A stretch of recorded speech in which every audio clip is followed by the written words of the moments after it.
My entire knowledge of New York is like The Sopranos, just like media. Have you been to the US before? No, I've been to Canada in Victoria on the West Coast. There's Okay. the transgender archives. It's a weird thing because we used to have a transgender archives in the UK. I don't know what happened exactly, but the guy who was running the archive retired or something, I don't know. And then he tried to find a home for someone else to take it on, and no one in the UK offered. The only offer came from Canada. So, like, most of our archive ended up in Canada.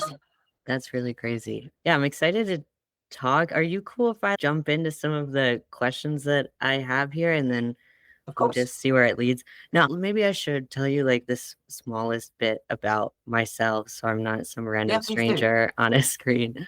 So, yeah, Logan, I use he, him pronouns. I grew up conservative Christian in the US, rural areas, went to Christian school, went to Bible college, had a really strong systematic Christian education growing up. And I think my family used the systems to educate on faith while maybe not necessarily living it out in our personal lives. It was like, okay, you go to church, you go to these institutions to teach you how to be a good Christian person or something, which I always say, like, I had a fine experience. I was also really naive, undereducated. I don't think I knew a gay person. I definitely didn't know a trans person. I could remember the first trans person I ever met was my senior year of college when I was majoring in social work and I was doing an internship. And it was with a group home environment that was very queer friendly. And so I already knew my own experiences with, for a period of time, identifying as gay, being attracted to women, and then really actually my story of coming out as trans is somewhat recent. But yeah, definitely didn't have any background or understanding of any of that growing up at all. Dealt with, for me, the classic shame of really trying to figure out like sin or not sin, because the stories I heard, the responses I experienced was that I was going to go to hell and that it was really bad and needed to pray to change. And this was due to some sort of sin that you've committed and you need to repent and change and you got to like figure it out. And so I spent a really long time. I felt like every decision I made was like, okay, is this sin or not sin? I really need to, I don't want to mess up. I don't want to do anything bad. And I remember like through my process, it was like, okay, facial hair, sin or not sin?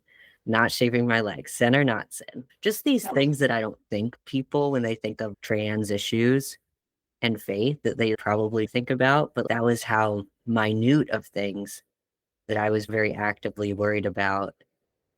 Is this honoring to God or not? And I used a lot of Romans 12, make your body a living sacrifice for the Lord. This is your reasonable and holy pleasing thing to do. And I was like, okay, it's reasonable. I just have to sacrifice. I just have to sacrifice. I just have to sacrifice. I need to make my body my living sacrifice unto the Lord. And that looks like me just resisting and doing anything I can to get away from these feelings and this experience. And actually meeting other queer people of faith was really impactful to me because I met a couple other trans folks who I knew loved Jesus so well. And I'm like, wait a second, they're decent. So maybe that means that I'm not terrible. That was a really big process because I couldn't look at myself and be like, you're okay. I had to look at someone else and be like, oh, they're really awesome. And so now I'm confused. And through that process of meeting other people, experiencing the gospel myself, really in a genuine way for the first time, the freedom that Christ purchased for us on the cross and like the grace that we get to walk in because of that. Um, and yeah, so my journey in understanding the gospel as a trans person has been monumental. I experience it so much better than I ever did growing up. So I'm super passionate about that aspect because there's nothing that I've experienced that's better than that, which is really interesting because I feel like that's something that people say, but I'm like, I used to experience the gospel as like really rigid and yeah, sin or not sin, trying to get it right. Like it was like this challenge. And now I'm like, I am so free. This is incredible. Anyways, I have really great feelings about it. Through a myriad of events, after college, I spent 6 years coaching college soccer. So I was Wow. really, really into soccer.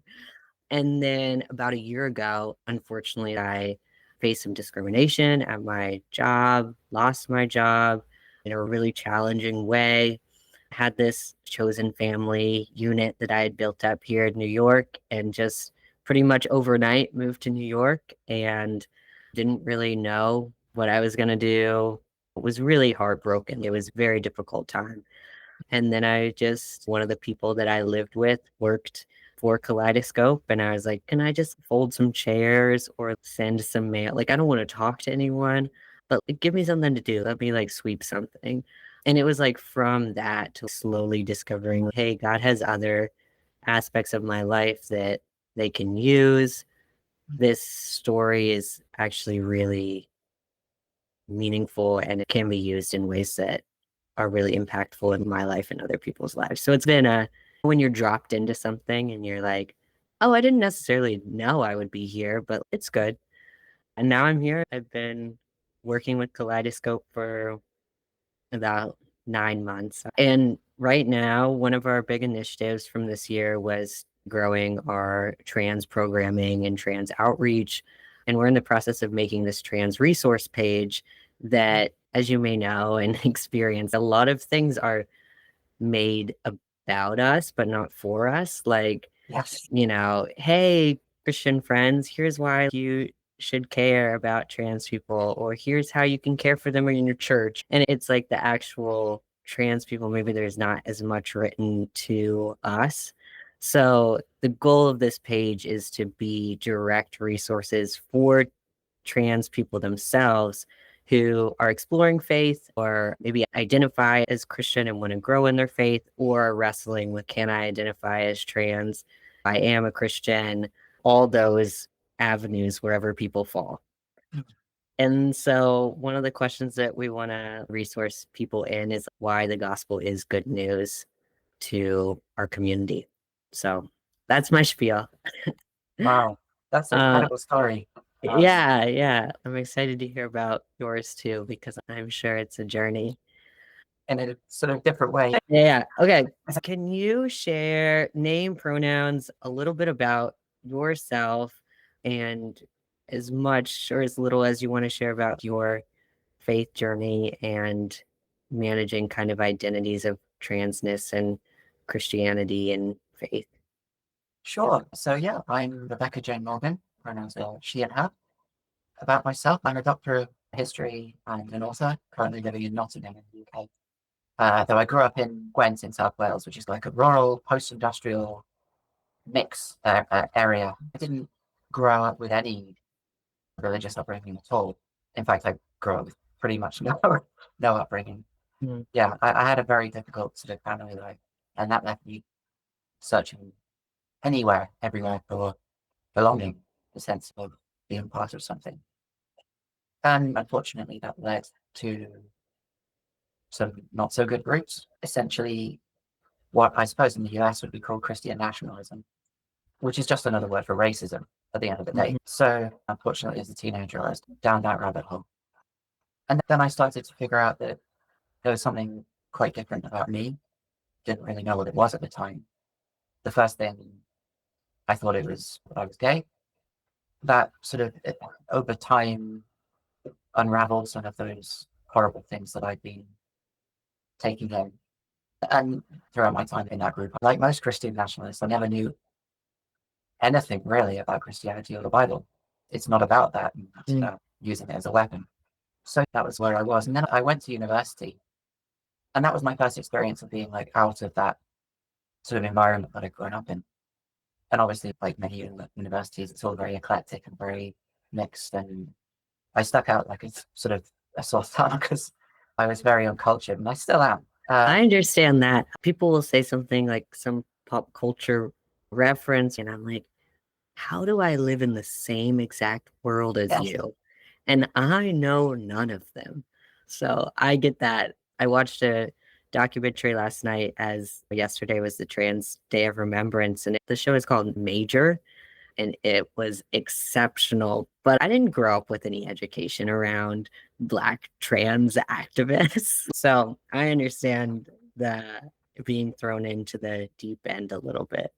Yeah, look, I'm not looking back, and it must have been very awkward to meet me at the time because I was the only world I knew was essentially the stuff that I'd grown up with, this sort of very disconnected from the world, a lot of very damaging opinions just passing in the mainstream. So it must have been quite difficult talking to you then. But I was fortunate enough to meet some absolutely incredible people, including many Christians who were openly gay, trans, and just living that out. And that was my first exposure to the fact that you could be that there was even such a thing as being Christian and being queer. At the same time, I was going through my own process of learning phrases and then terminology and applying it to myself and thinking, is that right? Eventually, I figured out that actually, no, I wasn't gay, I was asexual. And everything else fell into place after that. Yeah, came out as trans in 2015. That's when I started also hormone therapy. And yeah, from that point, it was like a difficult process of figuring out what I am, where I fit in the world. I don't know how much this applies to the United States, but certainly in Britain, it can often feel like if you're an LGBT person or if you're just LGBT affirming in any way, the only real options available to you in Christianity are like the super, super watered down. I don't want to be mean about it because it has its value, definitely, but the kind of spaces where the first message they try to get to you is don't worry, we don't believe anything. Yeah. Don't worry, Yeah. we don't actually believe in all this stuff. It's just a lifestyle, just a social club. At the time, that kind of felt like the only thing that was available. I was a Quaker for a number of years. Okay. And eventually, by the time Revelation talks about Jesus is the one who knocks, I'm the one who knocks. If you open the door, I'll come in Mm. and sup with you. I felt that knocking for a long time. That's why I was in Christian spaces in the first place. But I never actually opened the door.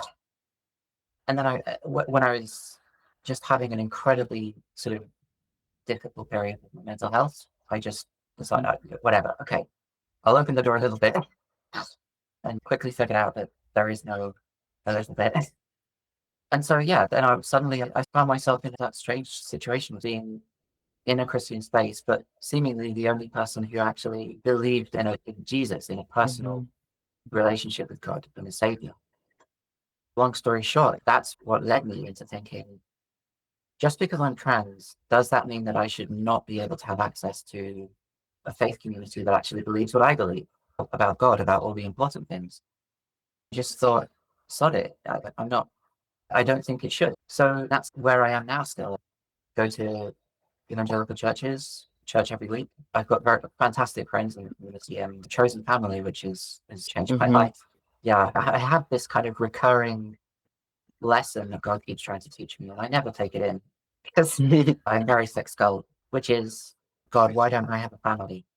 Why don't I experience that Mhm. everyone else seems to be experiencing? And God says, look around you. And I learn it for a few days and then I forget it. Yes. But yeah, that's maybe a bit long winded, but that's my kind of my faith story. Oh my gosh. Right. Yeah. No, thank you. And there's a lot of that for me personally, I deeply resonate with. I was recently on a Zoom call with probably about 20 other people who would identify as LGBTQ and Christian and wanted to talk about evangelism.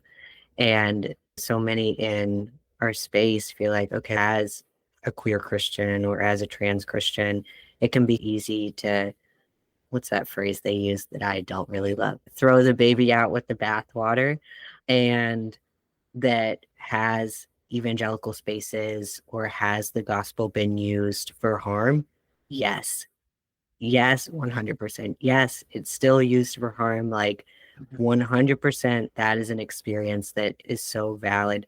But do we need to throw away the roots of those things Yeah. because of that? And yeah, I think when I think about evangelism, it's been used in such harmful ways to the queer community of, okay, you need to pray the gay away, or you need to do these things. This is, if you don't change, you're going to go to hell.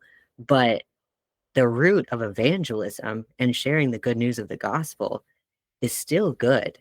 So Yes. how can I have that? There was this trans guy in Texas that I was talking to maybe like a month ago, and he shared something that I'll probably hold on to for a while. He was like, they can't take God from us. And I was like, oh man, okay. Just this idea of Christian nationalism, you don't hold God. You don't get to keep God for you. God is accessible to all of us. So, as someone who still really actively engages in similar spaces that are not there to harm me, but still need educated and still Yes. have room to grow. Yes. I think one of the best books that's been written about this subject is Isaac B. Sharp's The Other Evangelicals. Okay. It's a fantastic history of the, primarily in the United States, the evangelical movement, and how the inherent diversity of the Christian family was over time whittled down by those with the most power, white, male, straight, Mhm. evangelical, the type of person you think of when you hear the word evangelical. But yeah, the book is all about how that wasn't the case originally, and how over time, black-led evangelical churches, gay and queer-affirming evangelical churches, evangelical feminist groups, Mhm. whittled away until all you were left with was that, I don't know what word to use, like flanderized version of extremely closed-minded, close-hearted Mm. version of evangelical Christianity. And it's a genuine question. How do you, as an individual, if you don't belong to that sort of club, that group, how do you as an individual respond to that? Do you leave, Mhm. stay? Do you do? And obviously, no one can answer that question for you. Everyone has to make that judgment call. But I think what has happened is, through no fault of the people who are being kicked out, obviously, but in the process of people saying, I give up I give up on this movement and leaving, that has helped to accelerate the process by which you got the evangelicals, as opposed to Sure. evangelical churches, Yep. Yep. movements as a whole. So yeah, I think sometimes what you need is just a couple people who are boneheaded enough to stay and just be in the space. Don't allow them to have that echo chamber, because echo chambers harm everyone, including people in them. So yeah, it's very complicated, but for those who feel that they can stay, there's enormous value in it. That's so good. Okay, I want to talk about the common, like when we talk about the gospel and trans people, the common gospel means good news, or at least that's how I classically grew up, and that's the understanding. But the gospel has harmed a lot of trans folks in particular. In your understanding of the gospel message and like your studying and work, like how have you found the gospel to be good news to trans? Yeah. So I think the first thing that has to be said is that good news to us in exactly the same way that it's good news to everyone else. Obviously, at the moment, it can really feel like we are this like florid, weird outcast group at the like the very margins of society. We're attacked for all sorts of things, destroying sport or bringing kids or whatever it is. But Yeah. and a lot of that has come from people who call themselves Christians, and we can't run away from that. But to put ourselves within biblical kind of a framework. So one of the most famous stories about Jesus, and certainly one of the stories that kind of causes the most argument, is the story of the woman who was accused of sexual immorality, dragged essentially by an angry mob to Mm. see Jesus. And Jesus' response in that situation, it tells you a lot about him and who he is and what he's trying to do. Another story that people get worked up about is when Jesus says, I'm not here to bring peace, I'm here to bring the sword. In the vision in is it chapter 19 or 20 in Revelation, the sword is depicted, it's his tongue. His tongue is the sword. He speaks the words and the words cut. And in that story with that woman dragged by this angry mob to see Jesus, it's one of those moments where what he says obviously is, he who is without sin cast the first stone. And that's just one of those moments where he's just, the words cut. He just cuts apart this self-righteous bubble that they built for themselves. You know, like a mic drop, man. Nothing you can say in response to that. There's no quippy response. And so what he's left with, after he's cut away that bubble, the angry mob disperses, and it's just Jesus and the woman having a conversation between the two of them. And as trans people, a lot of the time, especially right now, it can really feel like we're like being dragged out by angry mobs into this sort of very public position where people are angry at us for things that we don't even know about. It feels like there's no relationship between. Like, I've never even swam before. Why am I talking about women swimming?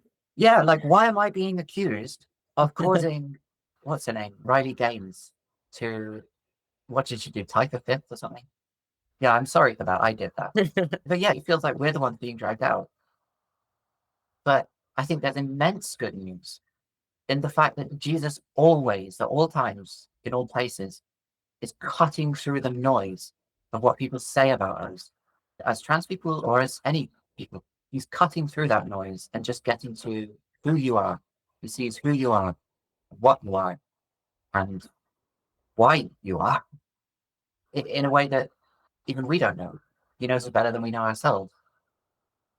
I think, especially right now, that is immensely good news. That's incredible.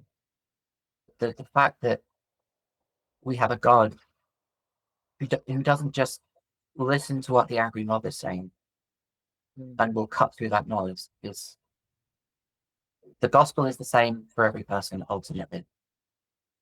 But at a time when we need that reassurance, I think that's really important to us.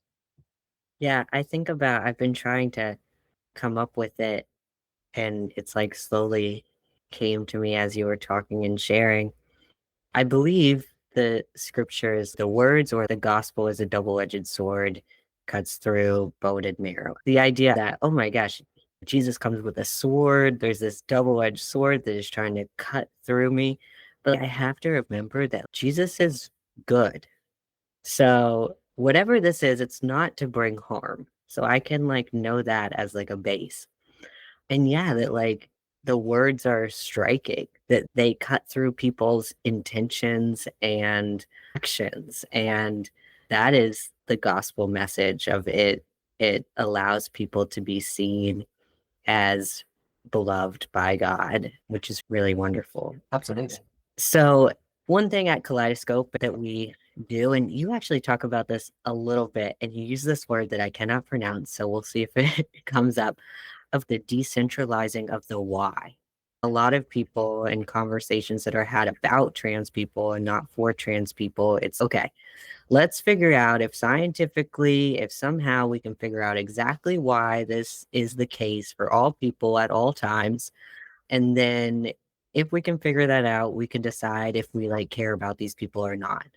So one thing that we do is not decentralizing theology, because mercy is theology, love is theology, but decentralizing this argument of boiling down trans people to like sin or not sin, or more broadly LGBTQ people as like affirming or not affirming when you think about gay marriage or different stuff like that. And that conversation stunts the growth of our spiritual flourishing so much because it stops before it even starts. So when you think of the gospel and the messaging, how do you feel like it is affirming to us as trans people and our dignity and identity? Do you think that there's a base for that that's clear so that argument can be pushed to the side and we can have genuine conversation. That's a really deep cutting kind of question. When we think about this question of why are people trans, at least within the 20th century, the historical answer that people were most drawn to, partly because we saw it as legitimizing, was it's a medical condition. There's nothing we can do, sorry. And I don't want to delegitimize that. If that makes sense for people, then fine. Personally, I don't really care why anyone is trans. I don't really care why I'm trans. I don't think that's for me to know. Ezekiel has that amazing praise when he saw his vision of heaven and the throne of God. He didn't see things as they were necessarily. He saw the appearance of the likeness of the glory of the Lord. That's as far as we can get. And when you get to questions like what does it mean to be made in the image of God?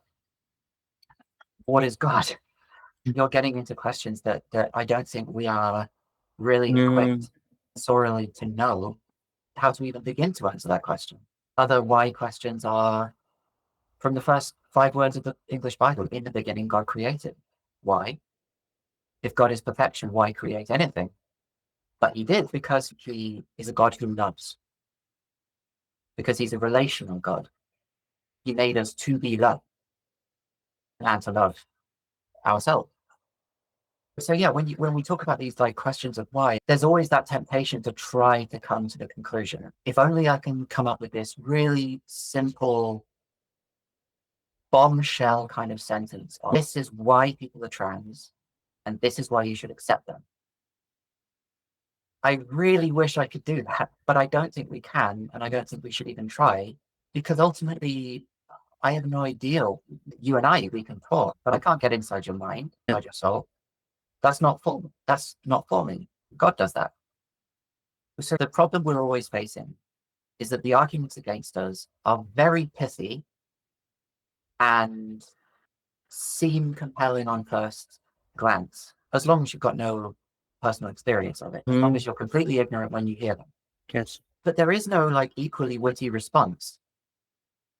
We're in this position where we sometimes in queer Christian spaces, sometimes we feel like the only option for us is to just give up on like the biblical stuff. And what I mean by that is sometimes affirming Christianity, essentially the first thing they do is take the Bible down a few rungs and say, it's just human writing from a couple of thousand years ago. There's something of God in there, who knows?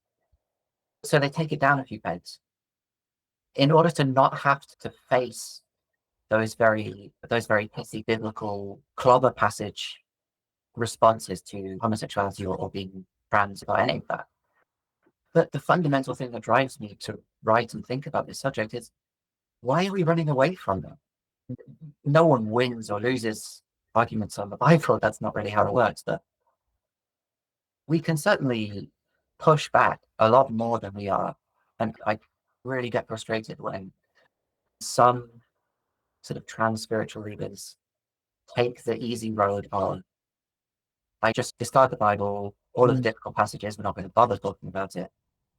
That feels like surrender. That doesn't feel to me like progress. Yeah, I think one thing that I have discovered, and I personally, I really went through that battle that you talked about earlier on of, okay, if I can just prove that this is very medical. And for me, it went all the way down to the root. Maybe I can prove that I am intersex. And I even used that as like a crutch of using someone else's experience to try to help me in my own, even though in that situation, it wasn't a legitimate experience to use for me. And I can't say that I sit here now and I'm like, and I figured it out. That's why I'm secure in my identity and my faith.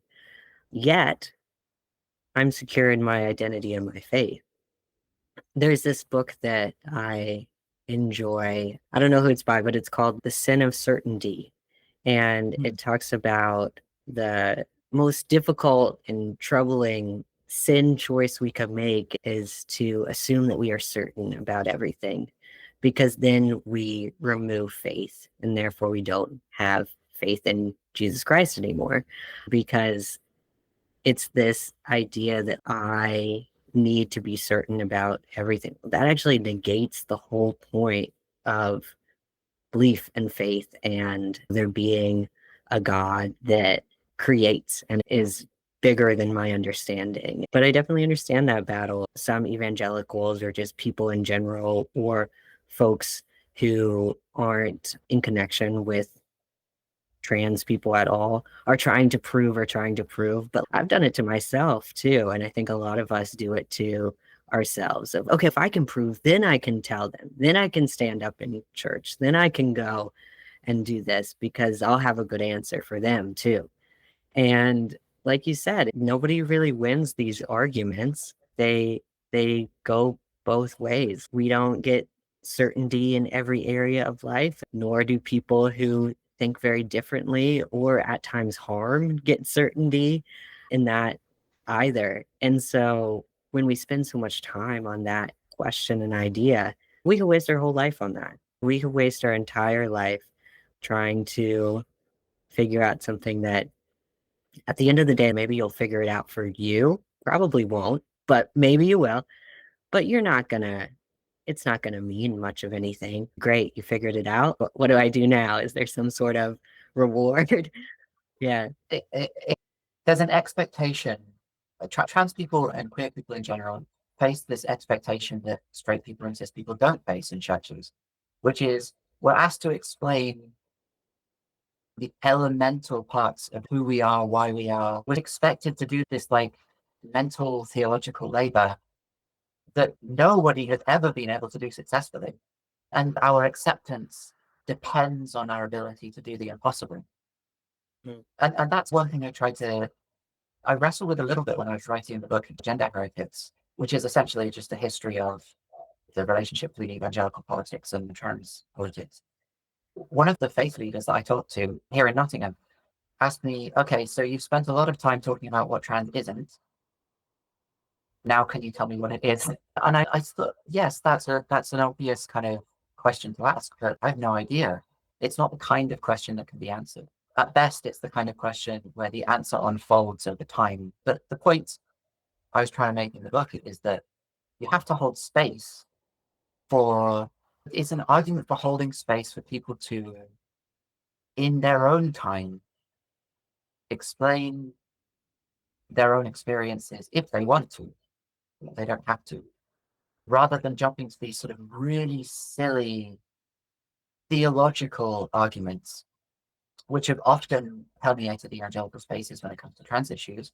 One of them being that we are Gnostics, that we are like reviving the ancient heresy of Gnosticism because apparently we believe literally that our body and soul are separate and that the material realm is evil. So we're Gnostics. Like, how many trans people have even heard of Gnosticism? Like, Yeah, I'm like understand. thinking to myself, I've heard the word. So I'm glad you Yeah, explained a little bit. I'm but like, oh, yeah. it's the kind of argument that sounds smart, and you can package it into one or two sentences, and it sounds smart and it sounds really conclusive. And evangelical churches the world over have used it for decades. Mm.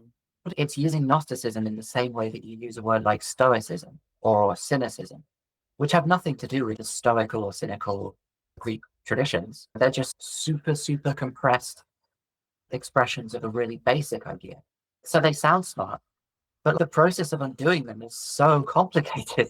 I don't know if you've heard the phrase gish gallop. I think it comes from the US. I heard it a few years ago. It's where you throw out so much wrong information, so many nonsense ideas that your opponent has no idea even where to start in deconstructing them. Trump does it perfectly. Trump is like expert at this. But yeah, the problem is the anti-trans argument can be very succinct. Unpacking them is not. So we approach it at an inherent disadvantage. Yeah.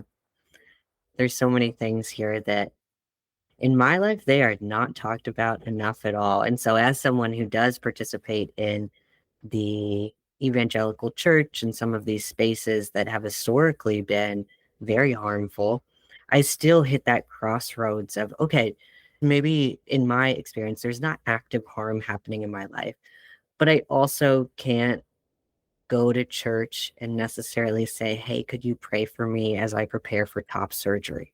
There is still this gate of, okay, maybe we can have you in existence now and we don't hate you, but like maybe don't talk about it too much, or definitely don't talk about it in ways that make me uncomfortable. And so I really want to make sure to hit the question and the idea really honestly, just for brevity's sake. Christianity has really harmed trans people. And most people in our community who grew up in any faith practice have trauma related to this, deep trauma that you were removed from your home or kicked out of this or told you were going to spend eternity in hell. These are really traumatic things for people. And so I don't ever want to negate that this is where our family is coming from. This is the root of where most of us are coming from.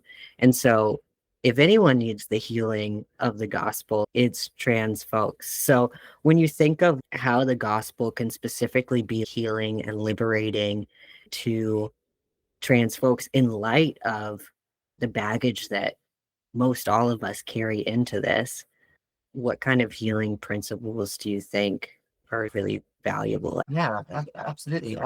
So I'm disabled. I spent most of my life trying to pretend not to be, but recently I've been engaging a bit more with like disability theology. One of the ideas that stuck with me most, maybe it's a bit surface level, but Jesus chose to be revived, to rise from the grave with his injuries, Mm-hmm. with the holes in his hands and his side. He chose to come back as an injured God, and he chose to present himself as an injured God, a God who is subjected to the ultimate humiliation and bears the scars for it.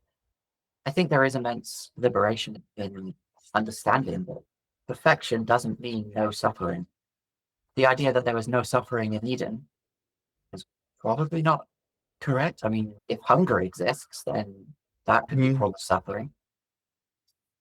We're not called to be creatures who don't suffer. Mm-hmm. So when we bear scars, whether they're physical or mental, we've got good company in Jesus there. But also, yes, a lot of the damage that has been done to trans people is just done by the church. There's no way around it. There's no way to pretend that's not the case. In terms of healing, the biggest healing that I found is just in the experience of having a chosen family. Mm. There's no specific step that I can point Yeah. to that helped me heal, but it was just that experience, that long-term experience of knowing that I could look left, look right, and see family. Mm-hmm. Within the queer community, there's a lot of organizations now that didn't exist even 20 years ago. Like, I don't know when Kaleidoscope was founded, but to offer that kind of just togetherness, the sense of just being imperfect together and trying to muddle through. And another thing that I read about recently that really hit me, I was reading more about Marsha P. Johnson. It's obviously topical because you're based in New York. Marsha P. Johnson was probably religious, wouldn't be the right word, but very spiritual, deeply believed in God and believed in the universal, the fundamental value and dignity of humans. And how did she go about expressing that? One of the ways she went about expressing that is obviously something called Star House. She founded this group after Stonewall called the Street Transvestite Action Revolutionaries, STAR. Mm-hmm. And then with Sylvia Rivera, she founded Star House, which was like a rented space where some of the most vulnerable trans people in New York, a lot of them very poor, trans people of color, trans sex workers. And it was just a space where you get something to eat, you got somewhere to sleep, you're with other people, you're safe. Ultimately, that is what the outworking of the gospel looks like. James, in the letter of James, he talks about this as faith without works is dead. What does the gospel look like? The gospel looks like feeding the poor, visiting those who mourn, tending to the orphans. And Jesus himself, when John the Baptist sends his messengers to question Jesus, of, we thought you were the Messiah. Why aren't you doing the Messiah stuff? Because the Messiah was supposed to be like a glorious king, basically a warlord, who would throw off the oppressors. And Jesus responds, this is the gospel. The gospel, the kingdom means the poor are fed, that the sick are healed. That's the kingdom. No pompous, gold encrusted buildings. It's in that. And I think when queer people whether they're of faith or not of faith. When queer people build those spaces themselves and just, despite everything, and despite, in many cases, their own poverty, try to do something to meet the needs of other people. Because that's the experience of family. It's self-sacrifice. It's not really questioning why you're doing it, just that urge to help. That's where healing for me has come from. And that's where healing for my queer friends who are in religious groups has come from. It's just that being together and letting whatever happens happen, Yeah. and you muddle through. You don't try to fix things because things aren't really fixing in the long term.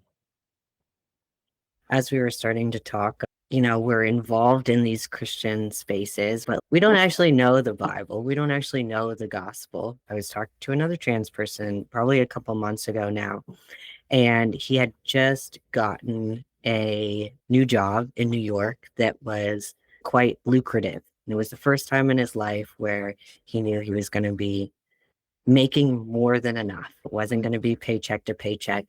And he had actually a really hard time with that because he's like, how can I be doing this when I look at my Black and brown trans siblings who are on the street? And I know what that feels like too. And I'm over here going to move to Fifth Avenue and work for this company.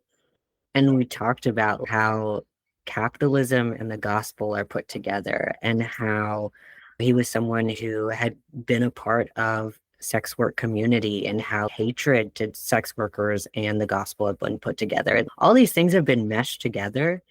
And then he's like, then I started to read and look at it again. And I was like, oh, I think I can be someone who loves Jesus because that's not actually what it says. Why are we saying that? That's not actually what it says. And I think that's just such a powerful thing. One, they cannot take God from us, and read it for yourself. Pull it out, read it, experience it for yourself. God is knocking. And so open the door and let them in. Let's just see what happens and experience it for yourselves. Do not allow people to take the gospel from you when it's for you. It was a gift for you. Don't let people be stealing from you. We can't have that. Just on that point, so one of my favorite stories in the Bible is Philip the evangelist and the Ethiopian eunuch. Up to that point, only Jews would be baptized. And then this Ethiopian eunuch, a court eunuch, someone who's been castrated for service in a court, is the first non-Jew in the entire Bible story to be baptized in the name of Jesus. And he, on this subject of just pick it up and read it, the Bible is a living book. It's a book whose God is alive, whose God knows you.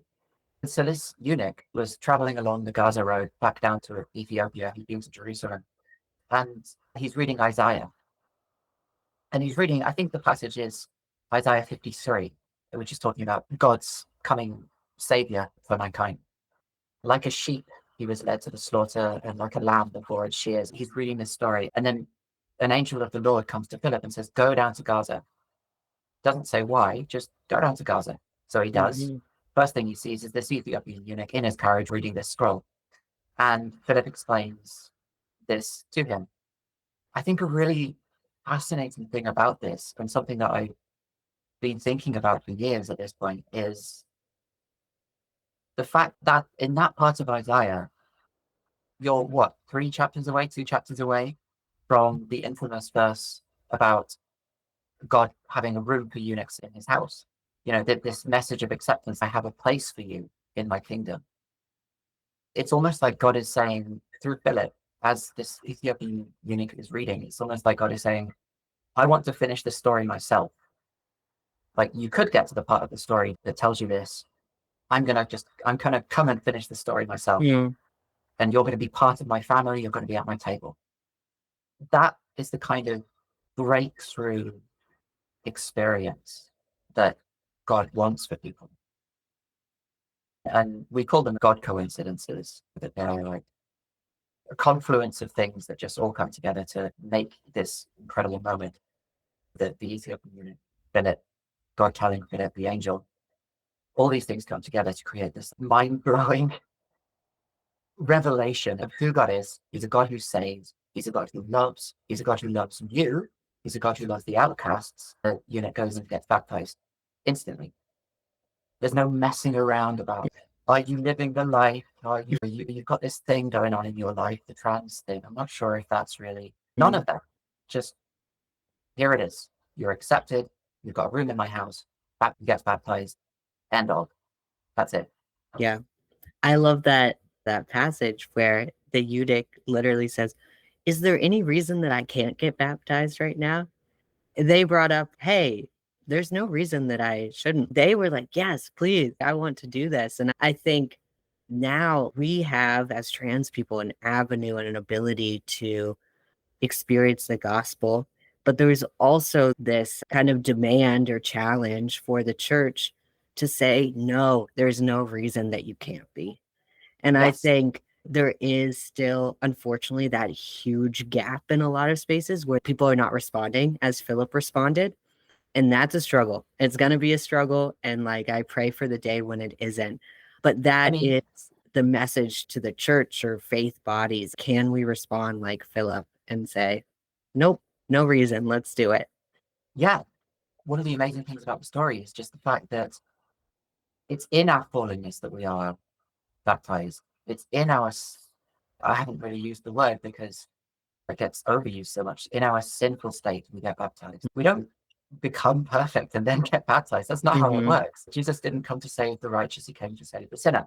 So even if you accept that being trans is like a sin, which I absolutely don't, of course, even then, there's no reason first it can't be part of your family. Yes. Before you try to talk about the speck in someone else's eye, remove the log in your own eye. Another kind of idiom that I talk about that I really like is don't peep through the keyhole of someone's life. Like, why are you getting so up and personal in someone's life? But you're doing it selectively. You don't do this to cis people. You don't do this to straight people. You only do it to LGBT people. You look through the keyhole and you're like, let me inspect every little detail of your life. None of that. We need to get rid of that. That's not Christian. That is not godly. I really hope that as like an evangelical global sort of family, we can move on somehow. I have no idea how, but somehow. Yeah, absolutely. Miracles happen. Rebecca, thank you so much. I could talk for a while, and it's actually not rare because I have this huge blessing of now having a bit of expansive community, but it is still rare that I am able to have such genuine conversations that resonate almost equally to me, even as we are thousands and thousands of miles apart. So I really appreciate your time and talking through some of this stuff. I wanted to make sure that if people see this, read this, listen to this, how can they read your stuff that's out there? What are you working on now? If they want to connect with you in any way, what are some of those ways? Sure. First, I just want to say thank you as well. Yeah, really, I have a very similar experience. It's just you don't meet many people who are in this kind of position for a reason. We've got to accept that. But yeah, thank you so much. Really, what's the word? Fruitful conversation. Thank you. So I'm not really much of a social media person. The only channel I have is a Blue Sky account at RebeccaJaneMorgan.bspo. I sometimes deign to curse the world with my thoughts. So in terms of what I'm currently working on, I've got another book that's coming out in May, which is a history of the UK trans rights movement from the 40s to the present. So yeah, I'm quite excited about that. I'm currently working on a biography of Roberta Cowell, who was one of the first, or the first known trans woman in the UK to undergo gender affirming surgery. Wow. But she was also a racing driver. She was a pilot. She was a RAF fighter pilot. She was completely insane, and I love her. So yeah, that's where I am, and where you can find me. Yeah, your work is rare for me to even stumble upon, specifically because it's trans people writing for trans people about these deep theological things. And we're not having to weed through and figure out, okay, how does my experience fit into this? But when people are speaking from a place of understanding, it's really awesome.